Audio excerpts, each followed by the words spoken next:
కాకినాడ జిల్లా గండేపల్లి గ్రామంలో గౌతమి నేత్రాలయం వైద్య సిబ్బంది ఉచిత కంటి వైద్య శిబిరం నిర్వహించారు. ప్రోగ్రాం కోఆర్డినేటర్ సుంకవల్లి రమేష్ ఆధ్వర్యంలో నిర్వహించిన వైద్య శిబిరంలో సుమారు 200 మంది రోగులకు కంటి పరీక్షలు నిర్వహించి ఉచితంగా మందులు, హైడ్రాప్స్ అందజేశారు.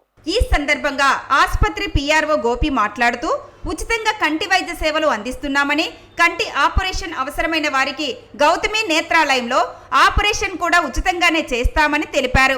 కొయ్యకండ, రెటీనా ఆపరేషన్లు, కార్నియా మార్పిడి, శుక్లములు, నీటి కాసులు, మెల్లకన్ను తదితర సమస్యలకు హాస్పిటల్ నందు నగదు రహితమైన సేవలు అందుబాటులో ఉంటాయని వెల్లడించారు. ఈ కార్యక్రమంలో గ్రామ నాయకులు బల్లంరెడ్డి రామకృష్ణ, పైల వెంకన్న తదితరులు పాల్గొన్నారు. గౌతమి నేత్రాలయం వచ్చే ఉచిత మెగా క్యాంపు గండేపల్లిలో చేయించున్నాం. ఉచితంగా టెస్టింగ్ చేసి, స్క్రీనింగ్ చేసి ఉచితంగానే ఆపరేషన్ చేస్తాం. మేమే తీసుకెళ్ళి మళ్ళీ సర్జరీ చేసి మళ్ళీ తీసుకొచ్చి ఇక్కడే దింపడం కూడా జరుగుతుంది. శంకర్ రమేష్ గారు ఆధ్వర్యంలో క్యాంప్ చేస్తున్నామండి. ఇక్కడ ఉచితంగానే ఎంతమంది వచ్చినా కూడా టెస్టింగ్ చేస్తాం. పొద్దున్న 8 నుంచి మధ్యాహ్నం 12-1 గంట వరకు కూడా చూస్తారండి.